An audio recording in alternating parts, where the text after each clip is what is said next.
தினமொரு வசனம். 1 கொரிந்தியர் 4வது அதிகாரம் 5வது வசனம். ஆனதால் கர்த்தர் வருமளவும் நீங்கள் காலத்துக்கு முன்னே யாதொன்றை குறித்தும் தீர்ப்பு சொல்லாதிருங்கள். இருளில் மறைந்திருக்கிறவைகளை அவர் வெளியரங்கமாக்கி இருதயங்களின் யோசனைகளையும் வெளிப்படுத்துவார். அப்பொழுது அவனவனுக்குரிய புகழ்ச்சி தேவனால் உண்டாகும். விளக்கம்.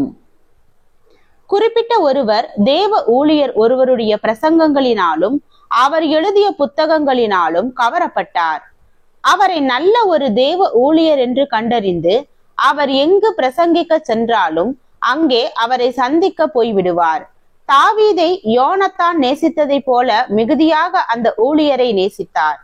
ஆனால் குறிப்பிட்ட ஒரு விஷயத்தில் அந்த தேவ ஊழியரின் நிலைப்பாடு இவர் எதிர்பார்த்த விதமாக இல்லாததை காண நேரிட்டது.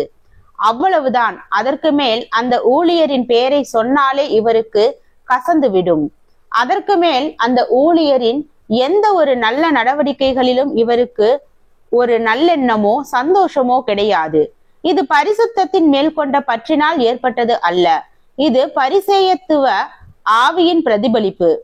ஏதாவது ஒன்றை பார்த்து அது நம்முடைய நிலைப்பாட்டிற்கு பொருந்தவில்லை என்பதற்காக அந்த நபரை சரியற்றவர்களின் பட்டியலில் இணைப்பது நம்முடைய இருதயத்தில் அன்பு இல்லை என்பதற்கான அடையாளம் ஆகும். மாய்மாலங்கள் பெருகி போன காலம் இது. ஆட்டுத்தோல் போர்த்தி கொண்டு ஓநாய்கள் மிகுந்த காலம் இது. இயேசுவை போல தோற்றமளித்துக் கொண்டு பிசாசை போல செயல்படுகிறவர்கள் ஏராளமாகி போன காலம் இது. எனவே யாரையும் அவசரப்பட்டு நம்பிவிடக் கூடாது. யாரையும் சற்று ஆராய்ந்து பாராமல் நல்லவர்கள் என முடிவு செய்துவிடக் கூடாது. அதே வேளையில் நமக்குள் நாம் உத்தமமான இருதயம் உடையவர்களா என்பதை பார்க்க வேண்டும். நமக்குள் களங்கமும் கபடும் இல்லாத ஒரு ஆவி வேண்டும். நல்லதையும் நல்லவர்களையும் நேசிக்கும் ஆவிக்குரிய பண்பு வேண்டும். எங்காவது குறை இருக்கிறதா என்று தேடி கண்டுபிடிக்க நாடுவது நல்ல இருதயத்திற்கு உகந்ததல்ல. ஏதாவது ஒரு குறையை கண்டதும் அதுவே அந்த நபரை சரியல்ல என்று முடிவு செய்வதற்கும் அவரை விரும்பாமல் வெறுப்பதற்கும் போதுமான காரணமாக எடுத்துக்கொள்வதும் நியாயமல்ல. எந்த ஒரு ஊழியராயினும் விசுவாசியாயினும் நாம் அவர்களிடத்தில் பரிபூரணத்தை பார்க்க முடியாது. எங்காவது ஒரு குறை இருக்கக்கூடும். நாம் சரியல்ல என்று எண்ணுகின்ற ஒன்று அவர்களிடம் காணக்கூடும். அதற்காக அவர்களை உடனேயே மோசமானவர்கள் என்று முடிவு செய்துவிடக் கூடாது.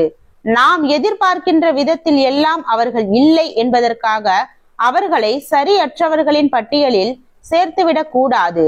அவர்களிடம் மேலோங்கி நிற்பது நல்லதா தீயதா என்பதை பார்க்க வேண்டும். ஜெபம். தேவனுக்கு ஸ்தோத்திரம். தேவனே, நாங்கள் எங்களுடைய வாழ்க்கையில் செய்த தவறுகளை உணர்ந்து அவற்றை திருத்திக் கொள்ள கிருபை பாராட்டும். ஆமீன்.